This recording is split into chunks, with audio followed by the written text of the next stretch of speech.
तो आज हम जो 12 महाजन की श्रृंखला हम पिछले 1-1.5 महीने से चालू रखे, स्वयंभू नारद शंभु कुमार कपिलो मनु। तो स्वयंभू ब्रह्मा जी, नारद मुनि और शंभु शिव जी, इन तीनों के बारे में हमने पहले चर्चा की है। तो आज हम जो कुमार हैं, चतुष कुमार, उनके बारे में चर्चा करेंगे। तो ये 12 जो व्यक्ति है उनको महाजन बताया गया है। वे आदर्श व्यक्ति है जिनके जीवन से हम सीख सकते हैं कि हमें भक्ति कैसे करनी है। जब महाभारत में जो विख्यात संवाद है, महाभारत में 2 विख्यात संवाद है, एक है भीष्म और युधिष्ठिर और दूसरा है युधिष्ठिर और यक्ष। तो एक में भीष्म और युधिष्ठिर में युधिष्ठिर सवाल पूछ रहे हैं और भीष्म जवाब दे रहे हैं, और युधिष्ठिर यक्ष संवाद में यक्ष सवाल पूछ रहे हैं और युधिष्ठिर महाराज जवाब दे रहे हैं। तो यक्ष और युधिष्ठिर के संवाद में यक्ष पूछते हैं युधिष्ठिर महाराज से, कह पंथः, किस मार्ग से हमें चलना चाहिए हमारे जीवन में। तो युधिष्ठिर महाराज बताते हैं, महाजनो येन गतः स पंथः। तो ये जो महाजनो येन गतः स पंथः, ये श्लोक न केवल भागवतम के 6 स्कंद में आता है, पर ये महाभारत में भी आता है। और ये इतना विख्यात श्लोक की पंक्ति है ये कि एक सुभाषित जैसे है ये, कि जो पूर्व के महान हस्तियां हैं उनके जीवन से, उनके उदाहरण से हम समझ सकते हैं कि हमें हमारा जीवन कैसे जीना है। कह पंथा, किस मार्ग में हमें चलना है। तो चतुष कुमार जो है, जो उनके जीवन से हम प्रधान सीखते हैं कि व्यक्ति कैसे भक्ति की प्राप्ति करता है। तो वास्तव में कुमारों का उल्लेख पुराणों में कई बार आता है, न केवल पुराणों में आता है, चांडोग्य उपनिषद में भी आता है कि कैसे चांडोग्य उपनिषद में गुणगान होता है चतुष कुमारों का कि वे महान हस्तियां हैं जिन्होंने सब ज्ञान प्राप्त कर लिया है, अर्जित कर लिया है। और कई पुराणों में उनका गुणगान होता है, जैसे कि एक सनत कुमार संहिता है जिसमें सनत कुमार ये अम्बरीश महाराज को उपदेश देते हैं और जो कृष्ण और गोपियों की बहुत गुह्य लीला है उसका वर्णन करते हैं उसमें भी। तो उसमें नारद मुनि जाते हैं शिव जी से पूछने के लिए कि भगवान दिन भर जो अलग अलग लीलाएं करते हैं उनका वर्णन कीजिए आप। तो शिव जी कहते हैं, ये आपने इतना ऊंचा सवाल पूछा है, इसका जवाब मुझे पता नहीं है।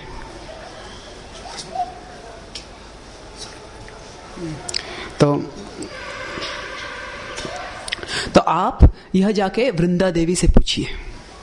तो इसीलिए फिर नारद मुनि वृंदा देवी से जाके पूछते हैं और फिर वो विस्तारित रूप में जवाब देते हैं कि किस प्रकार की लीला है, भगवान किस समय करते हैं।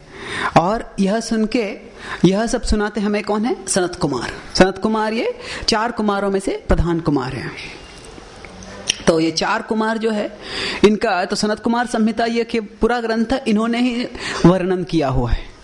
उसी तरह से ये जो ग्रंथ है वो वास्तव सनत कुमार का अम्बरीश महाराज का उपदेश है। और अम्बरीश महाराज 9वें स्कंद में भागवतम का में वर्णन आता है कि ये महान भक्त है, मतपरः भक्त है, पूरी तरह से निर्भय है। तो उनके वो एक तरह से गुरु है।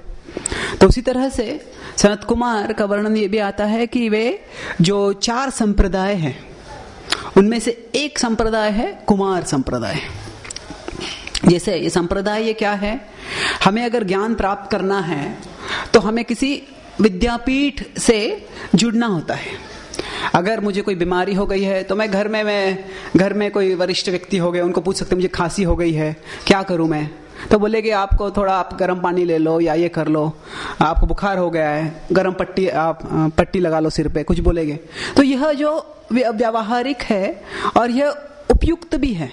पर अगर मुझे दवाई का बहुत अच्छी तरह से ज्ञान चाहिए, जिस तरह से कि मैं खुद एक डॉक्टर बन सकता हूं, या दवाई का विस्तारित रूप से ज्ञान चाहिए, तो फिर इधर उधर से पूछ के मुझे वो ज्ञान प्राप्त नहीं हो सकता है। उसके लिए मुझे एक विद्यापीठ में जाना चाहिए। ठीक उसी तरह से हमें आध्यात्मिक ज्ञान कई जगह से मिल सकता है और कुछ हद तक वो सही भी हो सकता है। तो हम टीवी पे रामायण महाभारत देख सकते हैं, अमर चित्र कथा में कुछ प्रहलाद की कथाएं पढ़ सकते हैं, या फिर घर में कुछ कहानियां होगी, कुछ गीत है वो सुन सकते हैं। ये सबसे भी हम आध्यात्मिक ज्ञान प्राप्त कर सकते हैं। पर अगर हमें सैद्धांतिक रूप से, सिद्धांत की दृष्टि से अच्छी तरह से ज्ञान प्राप्त करना है तो हमें एक विद्यापीठ से जुड़ना चाहिए। और पद्म पुराण में बताया गया है कि 4 विद्यापीठ है ये। तो ये जो संप्रदाय जो है ये एक आध्यात्मिक विद्यापीठ के समान है। तो जो अंतर्राष्ट्रीय कृष्ण भावनामृत संघ जो श्रील प्रभुपाद जी ने शुरू किया है, जिसमें हम सब अभी सम्मिलित है, ये ब्रह्म संप्रदाय में आता है, ब्रह्म माधव गौड़ीय संप्रदाय। तो उसी तरह से एक संप्रदाय लक्ष्मी देवी ने शुरू किया है, वो श्री संप्रदाय कहते हैं। उसी तरह से तीसरा संप्रदाय जो है वह शुरू किया है कुमारों ने। चौथा है रुद्र, शिव जी ने, रुद्र संप्रदाय। तो निम्बादित्यम चतुक्सनः, पद्म पुराण में श्लोक आता है कि चतुष्कुमारों ने जो संप्रदाय शुरू किया है, कुमार संप्रदाय, उसमें जो प्रधान आचार्य है वो निम्बार्क आचार्य है। वो उसके आगमी आचार्य नहीं है, उसके प्रधान आचार्य है। जैसे श्री संप्रदाय में जो अभी रामानुजाचार्य है उनके प्रधान आचार्य है, पर उनके पहले भी अनेक आचार्य हो चुके हैं। तो उसी तरह से निम्बार्क आचार्य प्रधान आचार्य है। तो ये कहने का महत्वपूर्ण यह है कि जो 4 अधिकृत विद्यापीठ है जिससे हम आध्यात्मिक ज्ञान प्राप्त कर सकते हैं, उनमें से एक विद्यापीठ की संस्थापना जो है वह चतुष्कुमारों ने की है। इसीलिए वे बहुत महत्वपूर्ण उनकी भूमिका है आध्यात्मिक क्षेत्र में, उनके मार्गदर्शन में, जिससे कि हम आध्यात्मिक ज्ञान, आध्यात्मिक प्रगति और भक्ति प्राप्त कर सकते हैं। तो चतुष्कुमारों का वर्णन जो है भागवतम के प्रधान रूप से 3रे स्कंद में आता है। 3रे स्कंद के 12वें, 15वें और 16वें अध्याय में आता है, और फिर उसके बाद में चौथे स्कंद के 22वें अध्याय में आता है। तो हम प्रधान रूप से 3रे स्कंद में जो कथा है उसके बारे में चर्चा करेंगे। तो ये जो 12वें स्कंद में वर्णन आता है कि इस ब्रह्मांड में सबसे पहले व्यक्ति भगवान के अलावा कौन है? ब्रह्मा जी। ब्रह्मा जी ये भगवान के नाभि से जो कमल आया उससे उत्पन्न हुए वे। और फिर उसके बाद में ब्रह्मा जी ने तपस्या की, तपस्या करने के बाद ज्ञान प्राप्त किया, सृष्टि की शुरुआत की। तो उन्होंने जो पहली सृष्टि की, पहली उत्पत्ति की, वे है चतुष्कुमार। तो इसीलिए ये चतुष्कुमार ये सीनियर मोस्ट डिवोटी है। अगर हम वरिष्ठ भक्तों के बारे में चर्चा करेंगे तो ब्रह्मा जी सबके गुरु है एक तरह से इस भौतिक जगत में, पर उनके बाद में सबसे जो वरिष्ठ है वो सनत कुमार है, और चारों कुमार है। तो ये चारों कुमारों के एक तरह से चारों लगभग इनमें इतना समन्वय है, इतनी मैत्री है, चारों भाई है, उनकी एक तरह से ऐसे उत्पत्ति हुई। कैसे कभी कभी अगर 2 बच्चे एक साथ उत्पन्न होते हैं तो उनको जुड़वे कहते हैं। तो ऐसे ट्विन्स होते हैं, ट्रिपलेट्स होते हैं, क्वाड्रुपलेट्स होते हैं। तो अगर 3 बच्चे एक साथ उत्पन्न हो गए, 4 बच्चे एक साथ उत्पन्न हो गए, तो इज देयर एनी हिंदी में कोई शब्द है क्वाड्रुपलेट के लिए? अगर 4 बच्चे एक साथ उत्पन्न हो गए, ये बहुत ही विलक्षण है, ज्यादा होता नहीं ऐसे ये। पर ये चारों जो चतुष्कुमार है, ये चारों किसी माँ के गर्भ से उत्पन्न नहीं हुए हैं, ब्रह्मा जी के चिंतन से वो मानस पुत्र के समान उत्पन्न हो गए, पर वे चारों लगभग एक समय ही उत्पन्न हुए हैं। तो 2 जुड़वे जैसे 4 जुड़वों के समान जैसे है ये। तो ये जो है उनका हमेशा भाव एक रहता है। इसीलिए पुराणों में जब वर्णन आता है तो ऐसे नहीं कहता है कि सनत कुमार ने ये कहा, फिर सनन ने ये कहा, फिर सनातन ने ये कहा। नहीं, वो एक व्यक्ति जो बोलते हैं वो उन सब का प्रतिनिधित्व करते हैं वो। तो इसीलिए वे 4 अलग अलग व्यक्ति होते हुए भी, क्योंकि चारों महान हस्तियां है, चारों महान भक्त है, तो उनकी चारों की इच्छा लगभग एक समान रहती है। इसीलिए वो 12 महाजनों में ये 4 व्यक्तियों को एक व्यक्ति माना गया है। ये उनको 4 व्यक्ति नहीं माना गया है, एक व्यक्ति माना गया है, क्योंकि वे हमेशा साथ में कार्य करते हैं। वो अगर वो विश्व भर में भ्रमण भी करते हैं तो साथ में भ्रमण करते हैं, अकेले कहीं नहीं जाते हैं। वह से लगभग हमेशा साथ में रहने के कारण उनको एक व्यक्ति के जैसे ही संबोधित किया जाता है।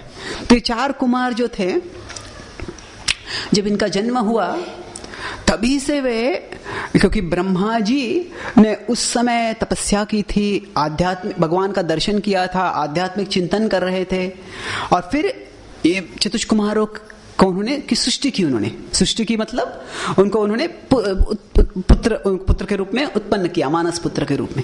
और तभी वे इतने आध्यात्मिक दृष्टि से प्रगतिशील थे कि वो जन्म से ही पूर्णतया विरक्त थे, किसी भी भौतिक चीज से आसक्त नहीं थे वे। तो जो ऊपर के लोगों में होता है, उसमें जब कोई जन्म होता है तो उसकी बालावस्था नहीं होती है। जैसे इंद्र का जन्म होता है तो इंद्र कोई बालक नहीं होता है, बालक होके बड़ा होते नहीं, वो जैसे ही जन्म होता है वो युवावस्था में होते हैं और वो सनातन काल तक युवावस्था में रहते हैं। तो इसीलिए चतुष्कुमारों का जन्म हो गया, जैसे ही जन्म हो गया वे युवावस्था की ओर अग्रसर हो रहे थे, पर उन्होंने चिंतन किया कि ये भौतिक जगत ऐसी जगह है कि इसमें व्यक्ति बंधन में फंस जाता है। और बंधन में कैसे फंस जाता है व्यक्ति? कि वासनाओं के कारण हमारे ही मन में, शरीर में भौतिक वासनाएं इस तरह से जम जाती है कि वो हमें भवबंधन में फंसा देती है। इसलिए उन्होंने अपनी स्वेच्छा से, अपने दृढ़ संकल्प से ऐसा निश्चय किया कि हम जो नौजवानी है उसमें प्रवेश ही नहीं करना चाहते, कि जब तक व्यक्ति छोटा होता है तो भौतिक वासनाएं नहीं होते। शंकराचार्य कहते हैं बालावस्था क्रीड़ा सक्तम। छोटा बालक होता है तो व्यक्ति क्या होता है? क्रीड़ा सक्तम, वो खेलते रहता है, हमेशा खेलने में मग्न रहता है। पर उस छोटा बालक होता है तो भोगैश्वर्य प्रसक्ता नाम, जो पुरुष स्त्री की ओर आकर्षण होना या पैसे की ओर आकर्षण होना, ये सब नहीं रहता है। वो कब आता है? शंकराचार्य कहते हैं तरुणावस्था तरुणी रक्तम। जब व्यक्ति युवक हो जाता है तो युवती की ओर, युवती हो जाती है तो युवक की ओर वो आकर्षण होता है। और फिर व्यक्ति बूढ़ा हो जाता है तो वृद्धावस्था चिंता मग्नम, कि बूढ़ा हो जाता व्यक्ति तो चिंता में लग जाता है कि ये कैसे होगा, वो कैसे होगा, ये करना है, वो करना है, ये ऋण लिया है कैसे फेडूंगा, मेरी बेटी की शादी करनी है, ये करना है। और फिर परम ब्रह्म कोपि न सक्तम, कि जो परम ब्रह्म भगवान श्री कृष्ण है उनके प्रति कोई आकर्षित नहीं होता है। ये शंकराचार्य ने लगभग एक 1,500 साल पहले कहा था, 1200-1400 साल पहले। अभी कलयुग इतना बढ़ गया है कि वास्तव में ऐसे नहीं कि बालावस्था क्रीड़ा सक्तम, बालावस्था चिंता मग्नम भी आ गया है। क्यों? अभी छोटे बालक भी होते हैं, उनको इतना पढ़ाई होता है, परीक्षा होती है कि कैसे उसको उत्तीर्ण करेंगे पता नहीं, तो बचपन से चिंता होती है। छोटा बालक इतना, ये पढ़ाई करनी है, वो करना है, वो करना है। और ऐसे ही नहीं है, क्योंकि आजकल ऐसा एडवर्टाइजमेंट्स भी आ गए हैं कि छोटे बालक होते हैं, छोटा लड़का होता है, छोटा लड़की होते हैं, उनको कैसे लड़की की ओर आकर्षित होना है, लड़के को आकर्षित करते हैं। तो बालावस्था तरुणी रक्तम भी आ गया है। ठीक उसी तरह से जो कलयुग ऐसे आ गया है कि तरुणावस्था क्रीड़ा सक्तम भी है। कि व्यक्ति तरुण भी हो जाता है तो लोग वीडियो गेम देखते रहते हैं, खेलते रहते हैं। जो क्रीड़ा होती है, और क्रिकेट जो होता है, तो लोग इतना मग्न हो जाते हैं। और ये जो क्रीड़ा है ये केवल तरुणावस्था नहीं है, वृद्धावस्था क्रीड़ा सक्तम भी है। वृद्धावस्था में भी लोग क्रीड़ा से आसक्त रहते हैं। इस तरह से जो कलयुग बढ़ रहा है, तो ऐसे सब प्रकार के जो विक्षेप है, जो भगवान से हमें दूर करने के कारण है, वह सब अवस्था में आ रहे हैं। न केवल तरुणावस्था तरुणी रक्तम ही नहीं है, तरुणावस्था चिंता मग्नम भी है। क्यों? आजकल लोगों को अपना नौकरी मिलेगी कि नहीं, नौकरी रहेगी कि नहीं, उसकी कितना चिंता रहती है, जो अंग्रेजी में स्ट्रेस कहते हैं। मन के टेंशन रहता है, ये इतना विशाल मात्रा में है दुनिया भर कि इसकी कोई कमी नहीं है। मैं जब पुणे में था तो एक 5वीं कक्षा का विद्यार्थी आया था। आज हमारे स्कूल में बहुत अच्छा सेमिनार हुआ ना, किस पे सेमिनार था? स्ट्रेस मैनेजमेंट पे। 5वीं कक्षा का विद्यार्थी है, उसको स्ट्रेस मैनेजमेंट, कैसे चिंता हो गई तो उसको कैसे संभालना है वो सिखा रहा है। तो ऐसे है कि हर अवस्था में हर प्रकार का विक्षेप है, और कलयुग तो ऐसे बढ़ गया है कि वृद्धावस्था तरुणी रक्तम भी है। जो व्यक्ति वृद्ध भी हो जाता है तो भी वासनाएं कम नहीं होती है, और वासनाएं अगर कम भी होनी चाहे तो होने नहीं देते हैं, होने नहीं देते हैं। इस्कॉन का एक वरिष्ठ सन्यासी है जयद्वैत महाराज, वे बता रहे थे कि वे जब वो विश्व भर में प्रचार करते हैं, पर वो अमेरिका से है, तो उनका जब 50वां जन्मदिन था तो ये अमेरिका में सब लोगों का जो जानकारी होता है वो बड़े बड़े कंपनियां रख लेते हैं, और वो 50वां जन्मदिन था तो उनको एक बड़ा मेल आ गया उनके रूम में, और वो बोले कि वो मेल का क्या टाइटल था, there is no time to enjoy like old age, कि भोग करने का ऐसा कोई भी समय नहीं है जैसे कि बुढ़ापा है। क्यों? वो बोलते हैं जब आप जवान होते हो तो क्या आपको आपका करियर बनाना होता है, आपको बहुत कुछ करना होता है, पर जब आप बूढ़े हो गए जो भी करना है आपने कर लिया है, अभी सिर्फ भोग करो। और अगर कुछ समस्या है, अगर आपका पचन नहीं हो रहा है तो फिर हमारे पास डाइजेस्टिव थेरेपी है, अगर हम आपको पचन ठीक करने के लिए दे देंगे, अगर आपके बाल चले गए हैं हम आपको नकली बाल दे देंगे, हेयर लॉस थेरेपी है हमारे पास, अगर आपका चेहरे में सुर्खती आ गई है हम उसको सीधा कर देंगे, जो भी समस्या है उसकी हमारे पास थेरेपी है। तो जयद्वैत महाराज बोले, मैंने उनको लेटर लिखा, forget all this therapy, you need some illusion therapy. ये आपको सब क्या कुछ मोह की दवाई चाहिए, कि वृद्धावस्था में व्यक्ति अभी मृत्यु के पास आ रहा है, अभी तो कम से कम भगवान पे हमें केंद्र करना चाहिए। पर ऐसे नहीं होता है। क्यों नहीं होता है? क्योंकि ये माया इस तरह से है कि आखिरी दम तक व्यक्ति को जकड़ के रखती है, आखिरी दम तक व्यक्ति को जकड़ के रखती है। तो इसलिए जी भौतिक जगत में अलग अलग प्रकार के प्रलोभन हैं। तो इनमें जो चतुष कुमार थे उन्होंने सोचा कि अगर हम तरुणावस्था में चले जाएंगे तो तरुणावस्था में जो वासनाएं आती है वो वासनाओं के प्रलोभन में हम जाएंगे और हम उसको नियंत्रण कर सकते हैं, पर क्यों उस वासनाओं के सानिध्य में जाना है। इसीलिए उन्होंने अपने दृढ़ संकल्प से, वे महान व्यक्ति थे, हस्ती थे, तो उनको योगिक शक्तियां थी उनके पास, तो योगिक शक्तियों से उन्होंने अपनी उम्र को कुमार अवस्था में रख दिया। कुमार अवस्था मतलब शास्त्र में बताया गया है कि 5 साल की आयु होती है उसको कुमार अवस्था कहते हैं। प्रहलाद महाराज बताए, कौमारम आचरेत प्राज्ञो धर्मान भागवतानिह, बोलते हैं जब कुमार अवस्था में व्यक्ति है तब से उसको भक्ति करनी चाहिए। तो जब वो 5 साल से छोटा व्यक्ति होता है तो क्या होता है, उस समय जो बुद्धि इतनी विकसित नहीं होती है तो समझ भी नहीं आता है कुछ ज्यादा, पर 5 साल का जब व्यक्ति होने लगता है तो समझ में आने लगता है। तो इसीलिए कुमार ने सोचा कि हम हमेशा के लिए इस 5 साल की आयु में रहेंगे, और इस इच्छा से उन्होंने अपनी आयु हमेशा उस समय तक रख ली। तो अभी भवबंधन के 2 कारण होते हैं, एक अंतरंग होता है और एक बहिरंग होता है। अंतरंग मतलब हमारी इच्छाओं के कारण हम बन जाते हैं, और बहिरंग क्या है, दूसरों की इच्छाओं के कारण। दूसरे लोग कहते हैं आप ये करो, आप वो करो, आप ये करो।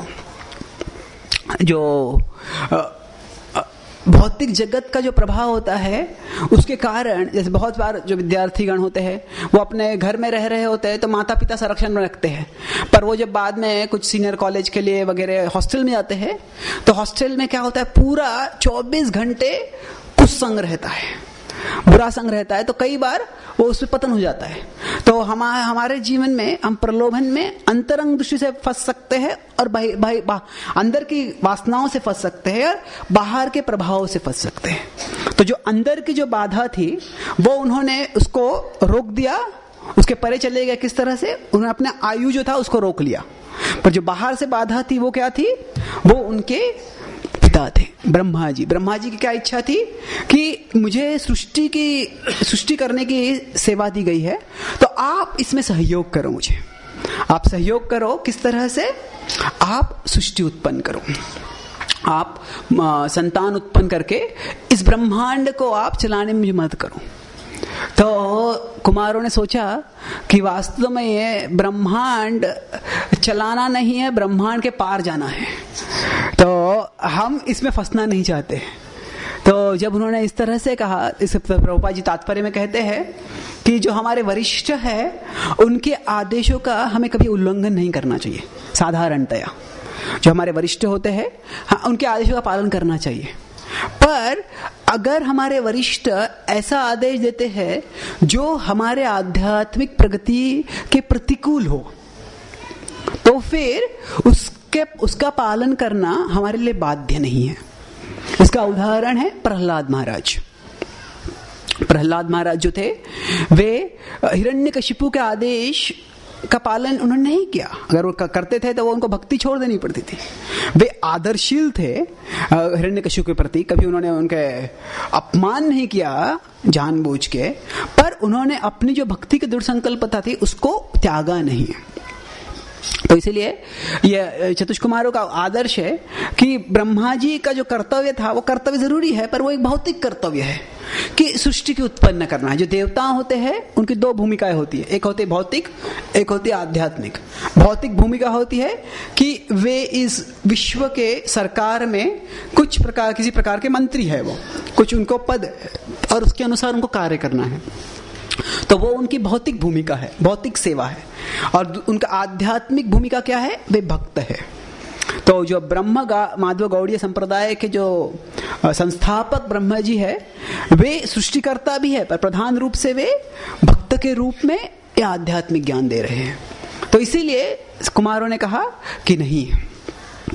तो इस तरह से जब दृढ़ संकल्प से उन्होंने नहीं बोला तो पहले थोड़ा सा उससे ब्रह्मा जी क्रोधित हो गए, और फिर उनके क्रोध से, जैसे मैं पिछले दो हफ्ते पहले बताया था, उससे शिव जी की उत्पत्ति हुई। पर ब्रह्मा जी क्रोधित भी हो गए, पर फिर भी वे समझ गए कि उनकी इच्छा जो है वो नेक है। इसीलिए वो जो क्रोध था काफी समय के लिए नहीं रहा। आध्यात्मिक जीवन में भी हमें क्रोध आ सकता है। क्रोध ये जो है ये स्वाभाविक भावना है। अगर हम कुछ करना चाहते हैं, अगर वो नहीं हो रहा है तो क्रोध आ जाएगा। पर क्या होता है, जो भक्त होता है क्रोध के कारण अपनी सेवा बंद नहीं होने देता है। वो क्रोध आता है, क्रोध जाता है, सेवा आगे रहती है। तो उसी तरह से ब्रह्मा जी ने स्वीकार कर लिया। तो इस तरह से जन्म से ही ये कुमारों ने हमें क्या दिखाया है कि भाव बंधन में फंसने से कैसे बचना है। कैसे बचना है? अंदर से और बाहर से जो बाधाएं थे दोनों को उन्होंने बंद कर लिया। तो जो कुमार थे ये बचपन से आत्मज्ञानी थे, ब्रह्म ज्ञानी थे, जो आध्यात्मिक स्तर पे आत्मा है और भगवान है। तो जब हम आध्यात्मिक प्रगति करते हैं तो आध्यात्मिक ज्ञान का साक्षात्कार जैसे होता है, जैसे कोई विद्यार्थी है, पहले वो पाठशाला में जाएगा, पाठशाला से फिर कॉलेज में जाएगा, फिर कॉलेज से सीनियर कॉलेज में जाएगा, फिर सीनियर कॉलेज से बाद में उसको अगर डॉक्टरेट डिग्री प्राप्त करना है तो डॉक्टरेट डिग्री होगी। तो एक प्रगतिशील पद्धति से व्यक्ति आगे जाता है। तो जो आध्यात्मिक ज्ञान में जैसे प्रगति होती है तो पहले हम इस भौतिक जगत से आसक्त होते हैं, तो इससे धीरे धीरे अनासक्त हो जाते हैं, और फिर आध्यात्मिक ज्ञान जो है उसको प्राप्ति होती है। तो सबसे पहले जो आध्यात्मिक ज्ञान की जो प्राप्ति होती है वह ब्रह्म ज्योति के ज्ञान की प्राप्ति होती है। जैसे व्यक्ति अंधेरे में है, तो जब अंधेरे में होता है तो कुछ भी दिखाई नहीं दे रहा है, और उस समय मान लीजिए कोई नेशनल हाईवे है, बड़ा रास्ता है, उस पर चल रहा है और पूरा अंधकार है, और तभी अचानक कोई बड़ा ट्रक आ गया, और ट्रक की जो रोशनी होती है उसको ग्लेयर का, वो जो उसका जो बड़ी रोशनी होती है वो जब आंखों में आती है तो कुछ भी दिखाई नहीं देता है। कई बार बड़े शहर, बड़े रास्तों पे इसी कारण एक्सीडेंट हो जाता है कि वो जो रोशनी जो होती है वो इतनी तेजवान होती है कि उस रोशनी के कारण एक प्रकार का अंधकार हो जाता है। तो उसी तरह से जो व्यक्ति इस भौतिक जगत में भौतिक अंधकार से बाहर निकलता है, तो जब ब्रह्म ज्योति, वो भी एक प्रकार की ज्योति है, और वो ज्योति से जब उसके आंखों में जाती है और जो उसको जाती है तो उससे अंधकार चला जाता है, पर जो रोशनी में जो दिखना है वो दिखता नहीं है। इसीलिए ऐसे बताया गया है कि आध्यात्मिक मार्ग में दो प्रकार के अंधकार है, एक है काला अंधकार और दूसरा है सफेद अंधकार। काला अंधकार मतलब तमसोमा ज्योतिर्गम, इस भौतिक जगत का अंधकार। इस भौतिक जगत का अंधकार क्या है कि इसमें मैं कौन हूं, मैं कहां से आया हूं, कुछ भी पता नहीं है मुझे, मैं पूरे अज्ञान में हूं। पर आध्यात्मिक जो सफेद अंधकार मतलब मैं समझ गया हूं कि मैं शरीर नहीं हूं, पर मैं कौन हूं यह समझा नहीं हूं मैं वास्तव में। तो जो चतुष्कुमार थे, जो हम खुद के विचार से, खुद के अध्ययन से, खुद के तपस्या से हम ब्रह्म ज्ञान के स्तर तक पहुंच सकते हैं। पर ब्रह्म ज्ञान से परे जो है, जैसे रोशनी जब होती है तो उससे सबसे पहले अंधकार चला जाता है, पर बाद में रोशनी से हमको सारा जो जगत दिखने लगता है। तो उसी तरह से जब आध्यात्मिक रोशनी आती है, उससे हमें भगवान का सुंदर स्वरूप, भगवान की लीलाएं, भगवान का धाम, यह सब दिखता है। पर यह दिखने के लिए भगवान की या भगवान के भक्तों की सेवा करना आवश्यक है। चतुष्कुमार थे, वह ज्ञान से पूर्ण थे, जन्म से ही ज्ञान से पूर्ण थे, पर अभी तक न तो उनको भगवान का दर्शन हुआ था, न अभी तक उन्होंने भगवान या भगवान के भक्तों की सेवा की थी। पर ब्रह्मा जी ने उनको बताया था कि वास्तव में वैकुंठ में जो विष्णु है वह रहते हैं, और यह विष्णु यह ध्यानावस्थित तद्गतेन मनसा पश्यन्ति यम योगिनो यस्यांत न विदुसुरासुरगणा देवाय तस्मै नमः। यस्यांतः न विदुः, इनका जो अंत है, जो इतने अनंत है, उनका अंत सुरासुर गणा, सुर या असुर किसी को पता नहीं है। और वो कैसे उनके बारे में कैसे पता चलता है? ध्यानावस्थित तद्गतेन मनसा पश्यन्ति यम योगिनो। जब योगी ध्यान अवस्था में जाते हैं तो अंदर ध्यान अवस्था में जो विष्णु मूर्ति को वो देखते हैं। तो ब्रह्मा जी ने ये उपदेश उनको दिया था, इसका साक्षात्कार उनको अभी तक नहीं हुआ था। और चतुष्कुमार जो है, तो ब्रह्मा जी से ऐसा उपदेश उन्होंने प्राप्त किया, और फिर वे ब्रह्मांड में भ्रमण करने लग गए। और ब्रह्मांड में भ्रमण करते करते वे आध्यात्मिक जगत में चले गए। तो एक बहुत ही महत्वपूर्ण ग्रंथ रूप गोस्वामी ने लिखा है, उसका नाम है लघु भागवतामृत। लघु भागवतामृत जो ग्रंथ है वो अवतारों का विज्ञान है। उसमें बताया गया है किस अलग अलग प्रकार के अवतार किस तरह से है, और वे उनकी क्या शक्तियां हैं, उनके क्या इतिहास है, ये सब बताया गया है। तो उसमें बताते हैं कि 6 प्रकार के अवतार है, उसमें से छठा प्रकार का जो अवतार है उसको शक्त्यावेश अवतार कहते हैं। और शक्त्यावेश अवतार के 2 उदाहरण दिए हैं वहां पे रूप गोस्वामी ने, वो है चतुष्कुमार और नारद मुनि। तो ये दोनों जो है ये संपूर्ण ब्रह्मांड में कहीं भी जा सकते हैं। तो न केवल इस ब्रह्मांड में जा सकते हैं, इस ब्रह्मांड से दूसरे ब्रह्मांड में जा सकते हैं, न केवल अलग अलग ब्रह्मांडों में जा सकते हैं, पर सभी ब्रह्मांडों के परे जो परव्योम है, आध्यात्मिक जगत है, वहां पे जा सकते हैं। तो चतुष्कुमार उन्होंने सुना था अपने पिता से कि जो भगवान विष्णु है वो वैकुंठ में रहते हैं, और उनको उन्होंने बताया था कि वह सारे योग साधना की सर्वोच्च गति है। तो इसीलिए उत्कंठा के साथ वे आध्यात्मिक जगत की ओर जाने लग गए। और ऐसे बताया गया है, जैसे अगर आप कोई पारंपरिक मंदिर में जाओगे, जैसे कि श्रीरंगम में जो मंदिर है रंगनाथ जी का, तो वहां पे 7 द्वार होते हैं।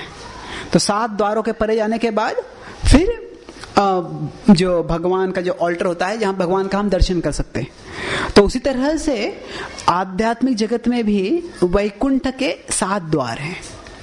चतुष्कुमार जा रहे थे तो पहला, दूसरा, तीसरा द्वार सब पार करते हुए 6 द्वारों को उन्होंने पार कर लिया। और ये जो अभी ये जो मैं वर्णन कर रहा हूं, ये 15वें और 16वें अध्याय का है, तीसरे स्कंद से। और इस तीसरे स्कंद के 15वें अध्याय में जो आध्यात्मिक जगत का बहुत ही रमणीय वर्णन है, वहां पे बताया गया है कि कैसे हर एक जीव जो है हर एक चीज वहां पे सचेत है, चेतना के साथ है। न केवल चेतना के साथ है, कृष्ण चेतना के साथ है, भगवत चेतना के साथ है। और सब भगवान का या तो गुणगान कर रहे हैं या गुणगान सुन रहे हैं। पंछी वहां पे ची ची ची ची नहीं करते हैं। आध्यात्मिक पंछी जो है वो भी भगवान का गुणगान करते हैं।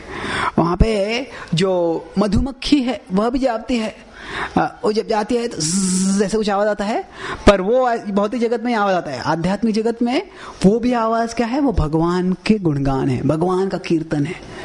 प्रभुपाद जी को एक बार पूछा गया था कि जब मायापुर में सब भग गए थे तो मायापुर में बहुत मच्छर थे, तो मच्छर काट रहे थे बार बार। तो एक भक्त प्रभुपाद जी से पूछा, प्रभुपाद जी क्या आध्यात्मिक जगत में भी मच्छर है? तो प्रभुपाद जी बताया, अगर वहां पे मच्छर है, वो मच्छर काटते नहीं है, वो भी हरे कृष्ण जप करते हैं। तो वहां पे जो मच्छर है ये इस भौतिक जगत में हमारे ही पूर्व कर्म का फल देने के लिए एक निमित्त के रूप में है। पर आध्यात्मिक जगत में व्यक्ति प्रवेश करता है तो न पूर्व कर्म है न उसका फल है। तो सब कोई वहां पे कृष्ण भावना भाविती है, भगवत चेतना में मग्न है। तो उस तरह से यह सब रमणीय दर्शन करते हुए जब वे 7वें द्वार तक पहुंचे, तो उस 7वें द्वार में वहां पे जो दो द्वारपाल थे। आप कई बार देखते हैं कि मंदिरों के दरवाजे में 2 व्यक्ति होते हैं, वो है जय और विजय। यह 7वें द्वार के द्वारपाल थे वे। और जय और विजय ने देखा था कि उसके पहले बहुत से अतिथि भगवान से मिलने आए थे, पर इस प्रकार के अतिथि कभी तक नहीं देखा था उन्होंने। क्या अजीब था इनके बारे में, ये बालक थे, 5 साल के बालक। और न केवल वे सिर्फ 5 साल के बालक थे, पर उनके केवल 4 दिशा ही वस्त्र थे। उन्होंने कुछ वस्त्र भी नहीं पहने थे। तो बोले ये कैसे, कौन आ गया यहाँ पे? तो इन्होंने सोचा कि ये तो इनको तो हम प्रवेश नहीं दे सकते, हमको इजाजत नहीं है। तो इसीलिए उन्होंने उनकी जो भाला थी ठक बंद कर ली। और सतीश कुमार जैसे वो सब कुछ देख रहे थे तो उनका भगवान का स्मरण बढ़ रहा था और भगवान के दर्शन की उत्कंठा बढ़ रही थी। और जैसे भगवान के दर्शन की उत्कंठा बढ़ रही थी और एकाएक रोक दिया जाए तो क्रोध आ गया उनको। तो मान लीजिए कि अभी हम प्रवचन सुन रहे हैं और पीछे से गुलाब जामुन का सुगंध आ रहा है, और जैसे मान लीजिए गुलाब जामुन अभी प्रसाद कार्यक्रम के बाद गुलाब जामुन यहाँ पे आने वाले हैं और सबको वो सुगंध और करीब आ रहा है और करीब आ रहा है और करीब आ रहा है, और जैसे ही व्यक्ति भी लेने वाला है आप नहीं ले सकते। तो क्या होगा, यह एक भौतिक उदाहरण है, पर इससे हम अंदाजा आ सकता है कि कैसे क्रोध आ जाएगा। तो वो दर्शन करना चाह रहे थे भगवान का, सोच रहे थे कि अभी ये 7वां दरवाजा है, इसके परे हमें भगवान का दर्शन होगा, और अचानक जब रोक दिया उनको तो उनको क्रोध आ गया। और क्रोध आ गया और उन्होंने कहा कि आप वैकुंठ के द्वारपाल हो, आपको क्या बुद्धि नहीं है कि यह जो वैकुंठ इतना ऊंचा जगह है कि यहाँ पे कोई आतंकवादी आ नहीं सकते हैं। यहाँ पे कोई आक्रमण करने वाले, कोई आतताई आ नहीं सकते हैं। एक तो सबसे पहले तुमको इतनी बुद्धि नहीं है कि कोई आक्रमण करने वाले आ नहीं सकते हैं, और दूसरी तुम्हारी ये भी बुद्धि नहीं है कि हम आक्रमण करने वाले नहीं है। हम 5 साल के छोटे बालक हैं और हम यहाँ पे भगवान का दर्शन करने आए हैं। तो क्योंकि आपका हृदय दूषित है, इसीलिए आप सबको दूषित देखते हो। जैसे आप हमारी दृष्टि होती है, उस दृष्टि से हम सारी दुनिया को देखते हैं। तो इसीलिए व्यक्ति अगर लोभी होता है तो वो सब कुछ जो देखता है लोभ के रूप में देखता है। उसका जन्मदिन होगा तो उसको अगर हैप्पी बर्थडे बोल के भेंट दिया तो भेंट देखता है 40 रुपए। उसके मन में क्या विचार, किसने कीमत है इसकी। तो क्या होता है, व्यक्ति अगर कामुक होगा तो काम वासना की पूर्ति देखता है। तो उन्होंने सोचा कि तुम्हारी जो संशयी दूषित वृत्ति है उसके कारण तुम सबको संशयी दूषित दृष्टि से देख रहे हो। जैसे वृत्ति वैसे दृष्टि। और अगर इस प्रकार की वृत्ति है किसी की है तो उस व्यक्ति को आध्यात्मिक जगत में रहने का कोई अधिकार नहीं है। इसीलिए हम तुम्हें शाप देते हैं, आप यहां से आध्यात्मिक जगत से नीचे गिर जाओ, आपकी पात्रता नहीं है आध्यात्मिक जगत में रहने की। और जैसे ही चतुष्कुमारों ने सुना तो पहले वे भयभीत हो गए। किस चीज के भयभीत हो गए? अगर हम हो गए तो हम अगर हमको कोई शाप देता, अरे बाप रे मेरा क्या होगा, मेरा क्या होगा, ऐसे होगा। पर भागवत में वर्णन है और ऋषिनाथ चक्रवर्ती ठाकुर अपने तात्पर्य बताते हैं कि उनको पहला भय हुआ कि भगवान हमसे नाराज हो जाएंगे, कि ये जो हमने सोचा था कि बालक है पर वास्तव में ये ब्राह्मण है और भगवान को ब्राह्मण बहुत प्रिय है और हमने ब्राह्मणों को क्रोधित कर दिया है, इससे भगवान हमारे प्रति नाराज हो जाएंगे और उसके कारण वे दुखी हो गए। तो भक्त को जो अगर किसी भक्त के जीवन में कुछ समस्या भी आती है, कुछ गलती भी जाती है, तो उसे पहला दुख ये दुख नहीं होता कि अरे मेरी बदनामी हो जाएगी। दुख ये होता है कि इससे भगवान को दुख होगा, भगवान के भक्तों को दुख होगा, यह भाव होता है। स्वार्थी भाव नहीं होता है। पर बाद में सोचा, दूसरा भाव क्या सोचा कि अगर जो शाप है, ये शाप तो ब्राह्मणों का शाप होता है, उसको टाला नहीं जा सकता है। तो अगर हमें यहाँ पे छोड़ के जाना पड़ेगा तो हमें भगवान का दर्शन नहीं मिलेगा, भगवान की सेवा नहीं मिलेगी, और वह भी जो दुख था वो भी आध्यात्मिक ही था। और दोनों प्रकार से इस तरह से वो बहुत ही उद्विग्न हो गए और उद्विग्न होकर चतुष्कुमारों के चरणों में गिर गए, बोले कृपया हमें माफ कर दो आपको, और अगर हमने आपके प्रति अपराध किया है, आपने हमको शाप दिया है, तो भले ही हमें इस आध्यात्मिक जगत से नीचे गिरना पड़े, पर कृपया हमें भगवान की विस्मृति न हो, हम हमेशा भगवान का स्मरण कर सके। इस तरह से वे निवेदन करने लगेगा। और जब इस तरह से उन्होंने निवेदन किया, यह देखकर चतुष्कुमार थे वो भी आश्चर्यचकित हो गए। वो समझ गए कि ये जय विजय है, कोई साधारण व्यक्ति नहीं है। साधारण व्यक्ति होगा, अगर उसको कोई शाप दे देगा तो वो क्रोधित हो जाएगा, या फिर वो सोचेगा नहीं नहीं मुझे माफ कर दो। ये क्या बोल रहे हैं कि मुझे माफ भी नहीं कर दो, हमें भगवान की विस्मृति न होने दो। यह जो चेतना है ये महान भक्तों की चेतना है।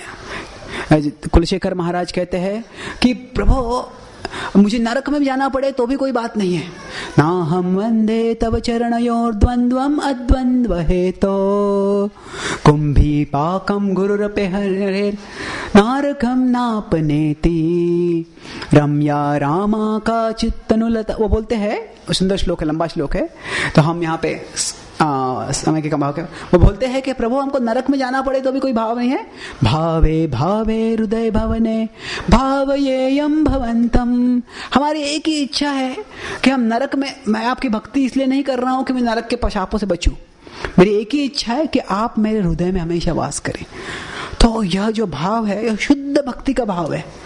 और यह भाव देखकर वो चतुष्कुमार थे, वे भी आश्चर्यचकित हो गए और उनको लगने लगा कि वास्तव में ये महान भक्त है, तो शायद हमने इनके प्रति अपराध कर दिया है कि ये जो महान भक्त, उनको हमने शाप दे दिया है कि आप भगवान से दूर चले जाओ, भगवत धाम चले जाओ।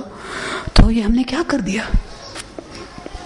और इस तरह से जो दोनों पक्ष थे दोनों उद्विग्न हो गए।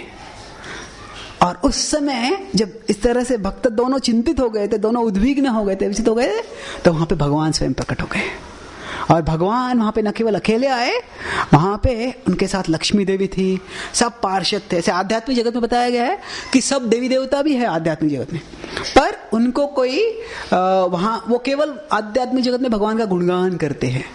वहां पे वो कोई अलग अलग सरकार का मैनेजमेंट उनको नहीं है, वो केवल भगवान का गुणगान की सेवा है वहां पे। तो ये सब देवी देवता भी देख रहे थे और उन सब के साथ भगवान विष्णु यहाँ पे आ गए। और 15वें अध्याय में भागवतम के 34वें स्कंद के विस्तारित वर्णन है भगवान के सौंदर्य का, कि ये जो विष्णु का रूप था वह उसका श्रवण चतुष्कुमारों ने पहले किया था, जब उनके पिताजी ने उनको बताया था, ब्रह्मा जी ने बताया था, और फिर उस श्रवण के अनुसार उन्होंने मनन करने का प्रयास किया था। तो उसका साक्षात्कार उनको अभी तक नहीं हुआ था, पर उन्हें मनन किया था। तो ये जो चतुष्कुमार थे वे ब्रह्मवादी थे, मायावादी नहीं थे।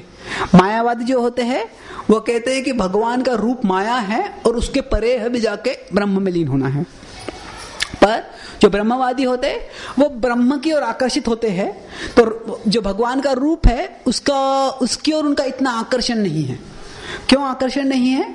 क्योंकि भक्ति संजायते भक्ति, जो भक्ति होती है भक्ति से ही उत्पन्न होती है। तो अगर हमें किसी और भक्त का संग मिलता है तो उन भक्तों के संग से हमें भक्ति प्राप्त होती है। जो ब्रह्मवादी होते हैं उनको भक्तों का संग नहीं मिला है, इसीलिए उनमें भक्ति जागृत नहीं होती। तो वो शायद जानते होंगे कि एक जैसे निर्गुण ब्रह्म है वैसे सगुण ब्रह्म भी है एक तरह से। भगवान निरूप न केवल है पर उनका रूप भी है, पर वो इस रूप की ओर आकर्षित नहीं हुए हैं। पर जब भगवान के भक्तों की कृपा मिलती है या भगवान की कृपा मिलती है तो जो ब्रह्मवादी होते हैं वे भक्त बन जाते हैं। तस्यारविंद नयनस्य पदारविंद किंजल्क मिश्र तुलसी मकरंद वायो। तो तस्यारविंद नयनस्य पदारविंद, तो ये बहुत ही विख्यात श्लोक है। चैतन्य महाप्रभु इसको कई बार गान करते थे।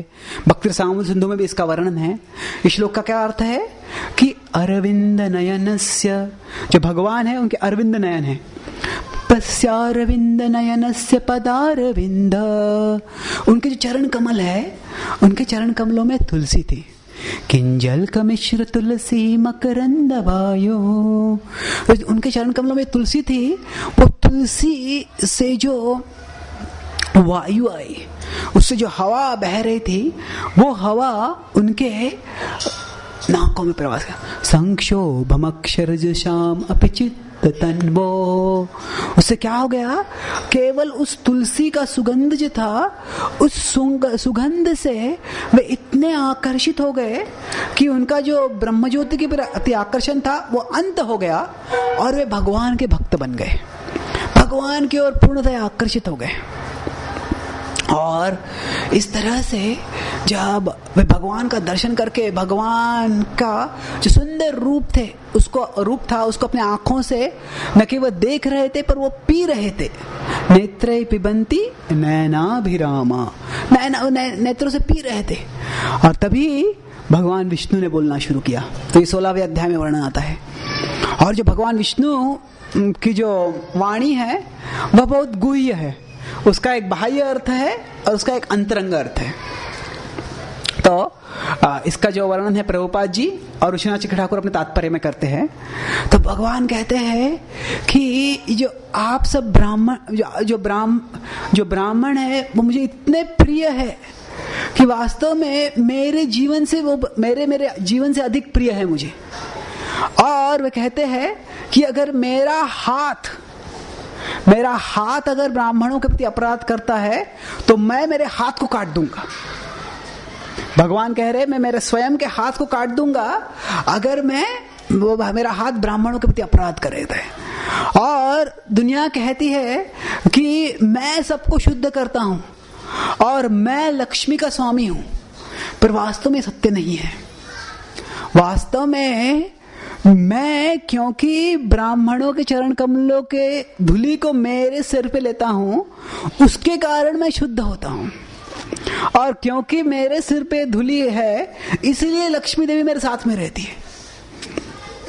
और वे कहते हैं कि अगर कोई यज्ञ के रूप में मुझे आहुति प्रदान करता है तो उससे मैं उतना प्रसन्न नहीं होता हूं जितना कि अगर कोई व्यक्ति ब्राह्मणों को श्रद्धा के भाव से आदर के भाव से भोजन दिलाता है।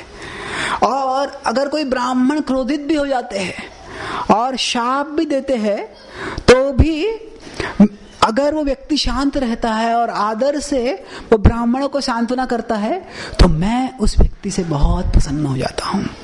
तो ये जो मेरे जो द्वारपाल है जय विजय, उन्होंने जो मेरे आपके प्रति अपराध किया है वह अपराध उन्होंने नहीं किया है, मैंने किया है। क्योंकि वो मेरे सेवक है और जो सेवक की गलती होती है वो स्वामी की गलती होती है। तो इसीलिए ये मेरी गलती है और इसीलिए मैं आपसे, भगवान ऐसे डायरेक्टली कहते मैं आपसे माफी मांगा जाता हूं ऐसे नहीं कहते हैं, पर लगभग वही भाव होता है। और जब इस तरह से ये वाणी सुनते हैं तो चतुष कुमारों पे 3 प्रकार का प्रभाव होता है। पहला प्रभाव है कि भगवान की वाणी ही इतनी मधुर होती है। मधुरया गिरा वल्गुवाक्यया बुध मनोज्ञया पुष्करे क्षण। जो गोपियां कहते हैं दशम स्कंद में गोपी गीत में 31वें अध्याय में कि भगवान मधुरया गिरा, कि आप जो वचन, आपकी जो वाणी और वचन दो अलग चीज है। वाणी मतलब जिस प्रकार से हम बोलते हैं, और वचन मतलब जो हम बोलते हैं। तो हम वाणी से वचन बोलते हैं, तो भगवान की वाणी भी मधुर है और उस मधुर वाणी से जो वचन बोलते हैं वह भी बहुत सुंदर है। तो सबसे पहले जो चतुष्कुमार जो भगवान की वाणी सुनते हैं उससे ही वो आकर्षित हो जाते, कितनी मधुर वाणी है वो, तो वो पहला आकर्षण होता है उससे। उसके बाद में मधुरया गिरा वल्गुवाक्यया, वल्गु तो बहुत ही आकर्षक। तो भगवान के वचन है वो बहुत आकर्षक हो जाते हैं और आकर्षक होते हैं। तो ये आकर्षण क्यों है? ये चतुष्कुमार सोच रहे होते हैं कि मान लीजिए अगर हम किसी बड़े व्यक्ति से मिलने जाते हैं और जब हम जाते हैं उस व्यक्ति से मिलने, तो उस व्यक्ति के द्वारपाल है उसको ही हम डांटने लगते हैं।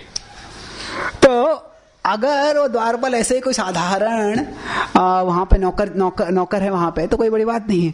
पर अगर वो द्वारपाल का उस मालिक के प्रति बहुत प्रेम है और मालिक का द्वारपाल से प्रति प्रेम है, तो हम सोचेंगे मालिक मुझसे क्रोधित हो गया है क्या।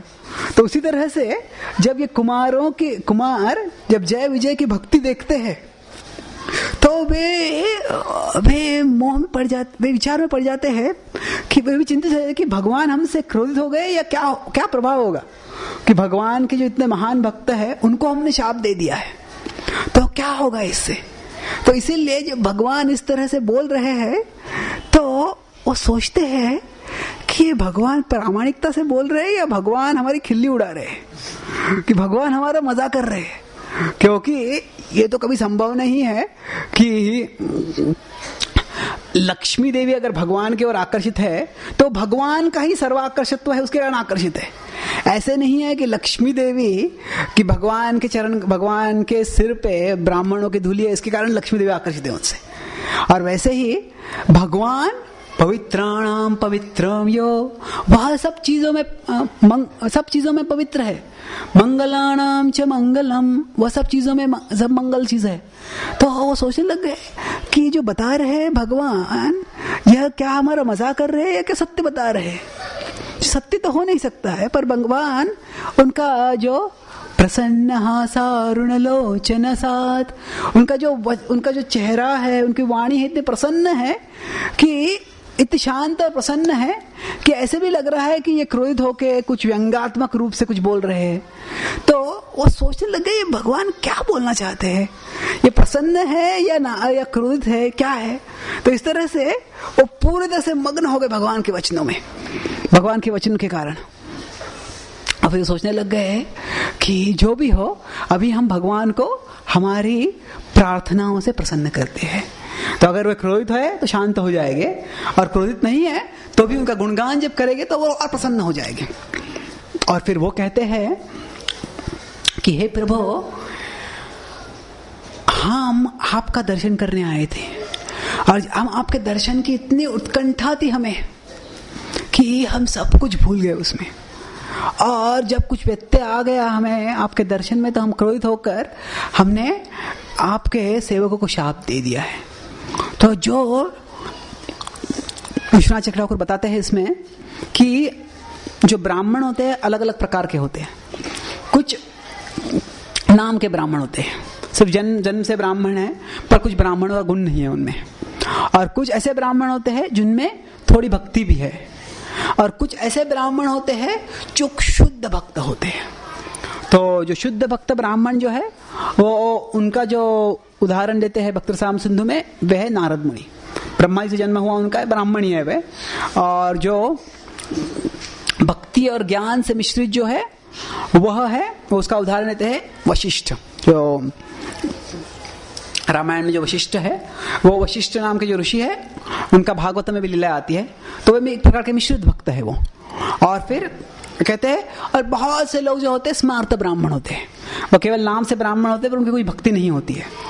तो फिर जो वास्तव में भगवान ने जो गुणगान किया है वह स्मार्त ब्राह्मणों का गुणगान नहीं है, वह शुद्ध भक्त जो ब्राह्मण है उनका गुणगान है। तो अभी ये जो 4 कुमार जो है वह ब्राह्मण है, पर वो अब तक भक्त नहीं थे, अभी अभी वे भक्त बने हैं। कैसे अभी अभी भक्त बने हैं? मतलब क्या? उन्होंने भगवान का दर्शन किया और उससे भगवान के प्रति आकर्षण जागृत हो गया, उससे वे भक्त बन गए।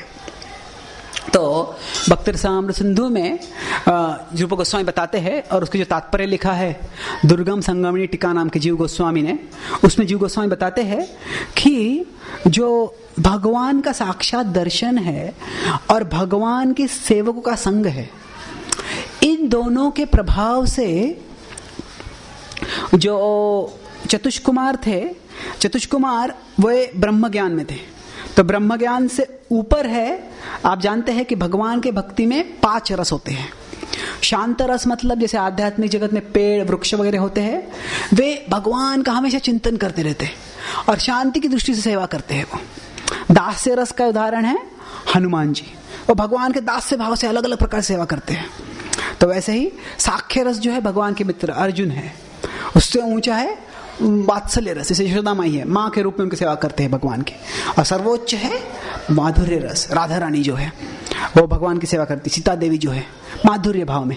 तो इस प्रकार जो 5 स्तर है, शांत रस, दास्य रस, साख्य रस, वात्सल्य रस और माधुर्य रस, और इनके नीचे है ब्रह्म ज्ञान। तो ब्रह्म ज्ञान से प्रगति करके जब ये चतुष्कुमारों को जय विजय का संग मिला है, जय विजय भगवान के सेवक है, वो दास्य रस में सेवक है, वो भगवान के दास है वो।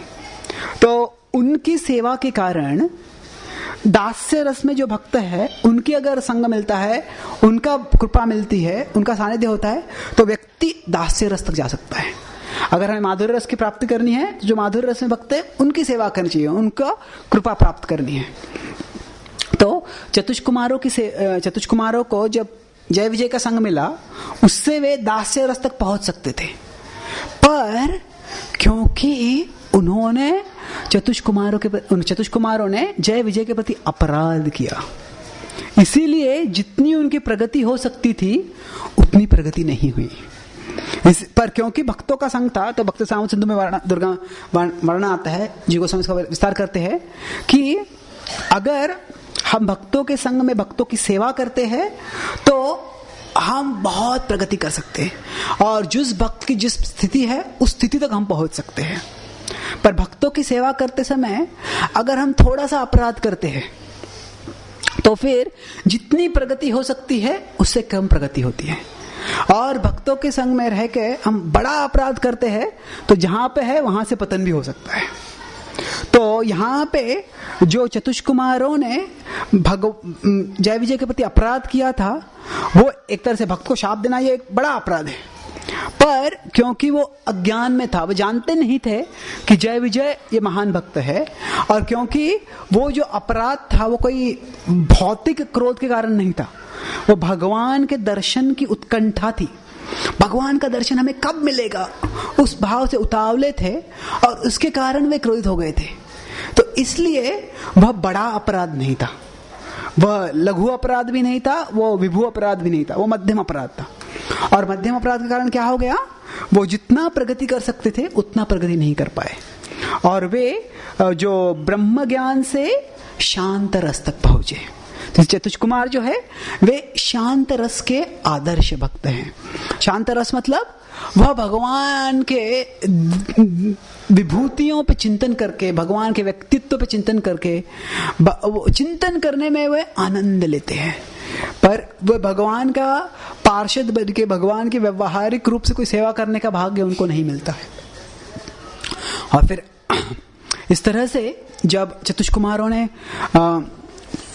भगवान से माफी मांगी और वो कहने लग गए कि हे प्रभु, हमारे पिताजी हमको बताया था आपके बारे में, जब उनसे श्रवण किया तब पहले हमें आपका हमारे हृदय में दर्शन हुआ, हमें कर्णों से हमारे पिता के वचनों से हमने श्रवण किया और आपका दर्शन हुआ, पर आज आपने व्यक्तिगत रूप से हमें दर्शन दिया है, इसीलिए हम बहुत कृतज्ञ हैं। और अगर आपके प्रति हमने कोई अपराध किया है तो कृपया हमें माफ कर दीजिए। और फिर उन्होंने भगवान का प्रदक्षिणा की और वो वैकुंठ में गए थे भगवान का दर्शन करने के लिए, वहां से लौट के चले गए वो। और जब वो लौट के जा रहे थे तो जो अभी जय विजय थे वे बहुत उद्विग्न हो गए कि अभी भगवान का संग हमें छोड़ के जाना पड़ेगा। तो भगवान कहते हैं जब जैसे कि वास्तव में आपने हमेशा प्रामाणिकता से मेरी सेवा की है, इसीलिए आपका पतन नहीं होना चाहिए कभी।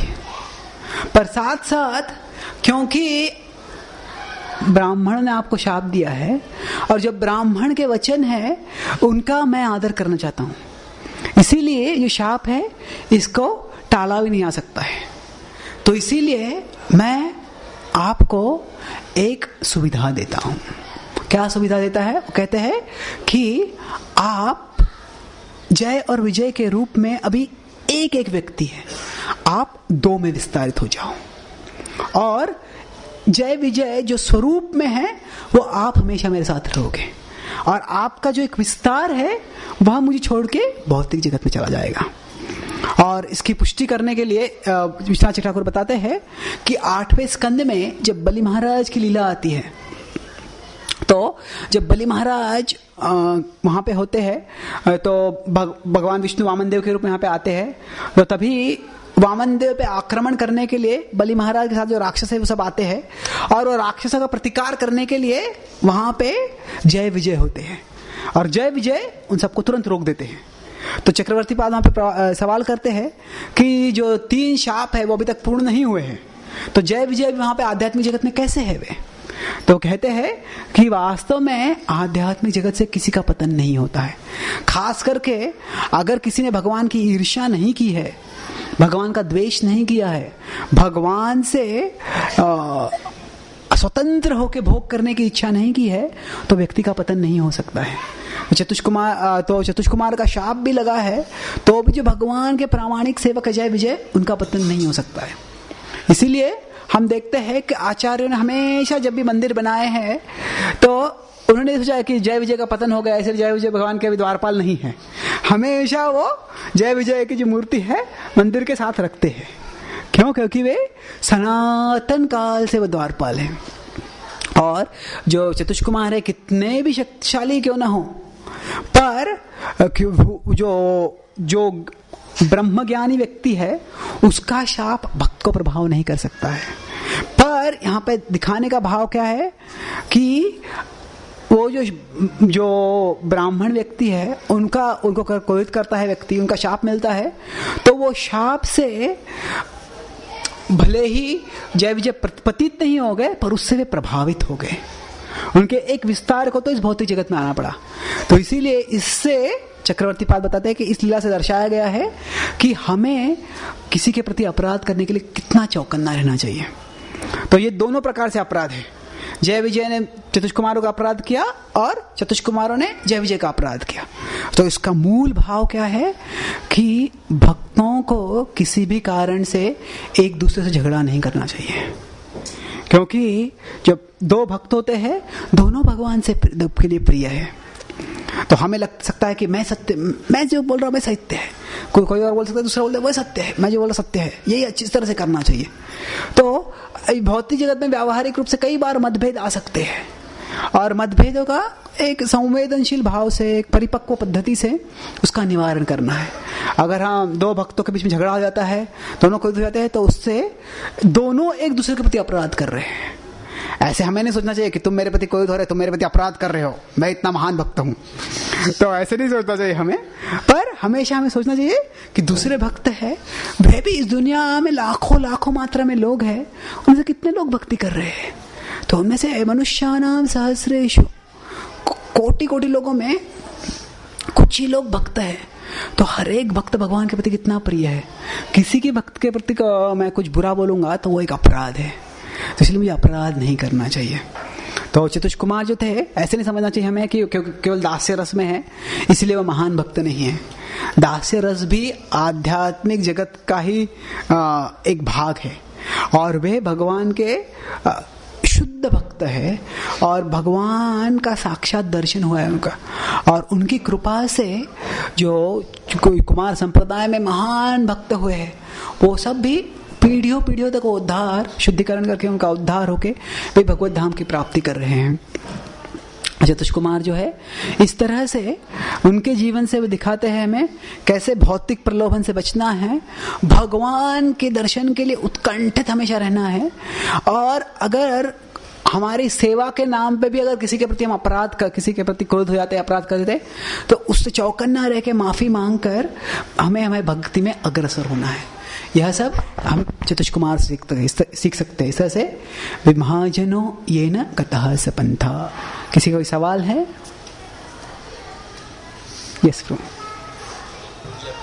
चार संप्रदाय, अगर हर जीव का एक ही उद्देश्य है भगवत प्राप्ति, तो संप्रदाय चार क्यों?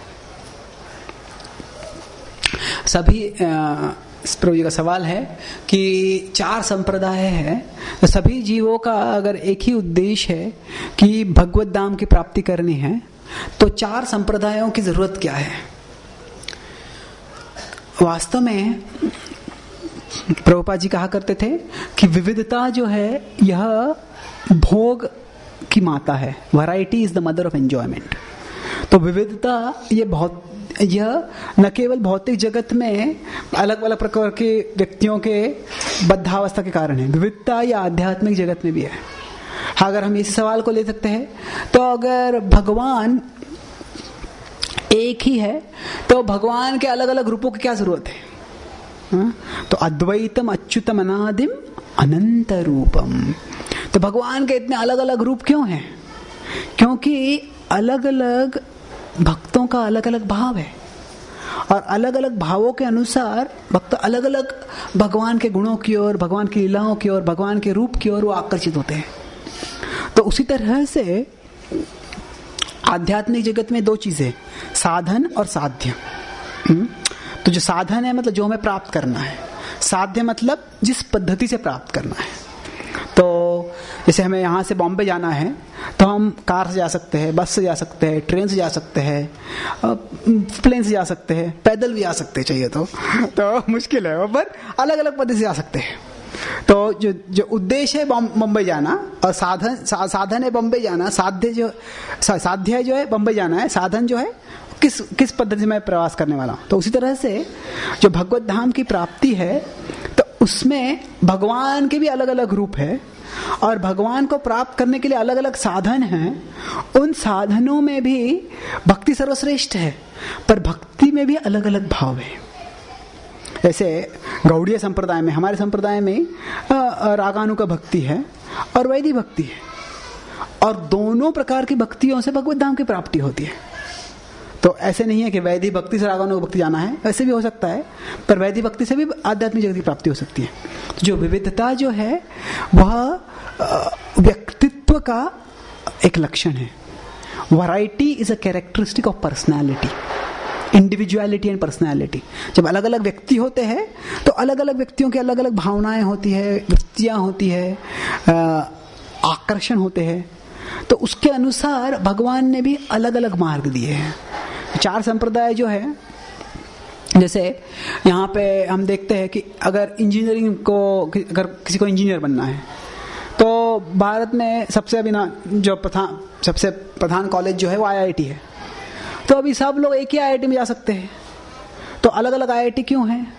इतने सारे विद्यार्थी हैं, और फिर हर एक IIT में जो एक तरह से जो सिखाया जाता है वो एक समान होता है, पर हर एक IIT की अलग अलग विशेषताएं होती है। किसी IIT में जो लैबोरेटरी पे ज़्यादा जोर दिया जाता है, किसी लैबोरेटरी में किसी और चीज़ पे जोर दिया जाता है। तो ये अलग अलग विद्यापीठ है, उनकी अलग अलग विशेषता होती है। तो एक तरह से देखेंगे तो ये अलग अलग विशेषता जो है वह अलग अलग प्रकार के विद्यार्थियों को आकर्षित करती है। और दूसरा जो भाव है कि इतने सारे जीव है बद्ध कि सबका उद्धार करने के लिए भगवान जितने मार्ग दे उतने भी एक तरह से कम है। तो इसलिए आपने वो चित्र देखा होगा कि भगवान कृष्ण है और उनसे ही सब अवतार आ रहे हैं, और उनसे ही कुमार आ रहे हैं, उनसे नारद मुनि आ रहे हैं, उनसे ब्रह्मा जी आ रहे हैं, वो चित्रगाम उनसे जीसस भी आ रहे हैं, सब उनसे ही आ रहे हैं।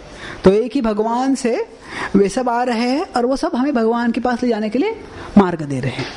तो ये विविधता है जिससे कि भगवान अलग अलग पद्धतियों से जीवात्मा को अपने व्यक्तित्व के अनुसार आकर्षित करते हैं। क्लियर? कोई और सवाल है किसी का? यस। जब शांत रस, उदास रस, सख्त रस, वात्सल्य रस, 5 रस है, जब भक्तों को जब जो अभी चतुष्कुमार का दास रस से अभी शांत रस प्राप्त रस में आ गए, अब ऐसा भक्तों का जो आगे का रस में उनको जाना था, जाने का वो उनको लाभ मिलता है क्या? तो लाभ मिल सकता है क्या आगे? अच्छा, इनका सवाल यह है कि अभी जो चतुष्कुमारों को शांत रस की प्राप्ति हो गई पर वो दास्य रस की प्राप्ति नहीं हो पाई, तो क्या वो आगे जाके दास्य रस की प्राप्ति कर सकते हैं? तो ऐसे सबसे पहले ये नहीं है कि वो दास्य रस से नीचे शांत रस में आ गए, ऐसे नहीं था। वास्तव में वो ब्रह्म ज्ञान में थे, उनका पतन नहीं हुआ है। जितनी प्रगति हो सकती थी उतनी प्रगति नहीं हुई एक तरह से। वो जो ब्रह्म ज्ञान से शांत रस तक पहुंचे, वो दास्य रस तक नहीं पहुंचे। हम ये जो भगवान की लीलाएं होती है उनको हमें 2 तरह से देखना है। एक तो उससे हम क्या सीख सकते हैं, तो हमें सीखते हैं कि हमें भक्तों के प्रति अपराध नहीं करना चाहिए। पर दूसरी तरह से भगवान की लीला में जो भी होता है वह एक तरह से परिपूर्ण होता है, परफेक्ट होता है वो। तो जो चतुष्कुमार है उनका सनातन स्वरूप जो है वह शांत रस में ही है, तो वही उनको प्राप्ति हुई। ऐसे नहीं है कि जो उनका सनातन स्वरूप है उससे उनका पतन हो गया। पर यहाँ पे दिखाने का, सिखाने की बात क्या है, यहाँ पे सिखाने का ये भाव है कि वास्तव में अगर हम अपराध करते हैं तो उससे क्या प्रभाव होता है। तो कैसे होता है, आध्यात्मिक जगत में जो हमारा स्वरूप है उसी के अनुसार हमारा आकर्षण हो जाएगा। और इसलिए उसमें ऐसे नहीं है कि हम ये एक बाहर की दृष्टि से, बाह्य दृष्टि से हम देख सकते हैं कि ये रस इस रस से ऊंचा है, पर वास्तव में अनुभव की दृष्टि से किसी भी रस में कोई कमी नहीं है। जो भक्त जिस रस में है उस रस में पूर्णतया संतुष्ट है। जब हनुमान जी सीता को ढूंढने जा रहे हैं तो हनुमान ये नहीं सोच रहे कि प्रभु श्री रामचंद्र सीता से जितना प्रेम करते उतना मुझसे प्रेम क्यों नहीं करते वो। क्योंकि वे जानते हैं कि वह अलग अलग रस है और वो उनकी जो भूमिका है उसमें संतुष्ट है, वो पूर्णतया संतुष्ट है वो। तो इसीलिए ये जो भौतिक दृष्टि से हमें नहीं देखना चाहिए कि इस रस में मुझे प्रगति करनी है। हमें सिर्फ अभी इंद्रिय तृप्ति के रस से भक्ति के रस में प्रगति करनी है। वो अगर प्रगति कर लेते हैं हम तो उसमें उसके बाद जो भी हमारा स्वाभाविक रस है उसमें हम अपने आप आकर्षित होके वहां पे हम लौट जाएंगे। तो बहुत बहुत धन्यवाद। Thank you. श्रील प्रभुपाद की, गौर भक्त वृंद की, निताय गौर प्रेमानंदे। हरे कृष्ण। हरे कृष्ण।